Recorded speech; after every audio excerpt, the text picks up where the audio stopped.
চারটা পাঁচটা বাস একসাথে কিভাবে ডিস্টার্ব করতেছে রাস্তাটাকে দেখেন, কতটুক জায়গা রাখছে আর বাকি সবই যা পার্কিং করছে। যাত্রী অল্প, বাস বেশি, এর জন্যই ঢাকার রাস্তায় যানজট বেশি।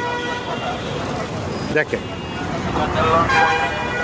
দেখছেন বাসগুলি বিআরটিসি বাস আর সাথে কত সিরিয়াল আঁকা বাঁকা করে রাখছে।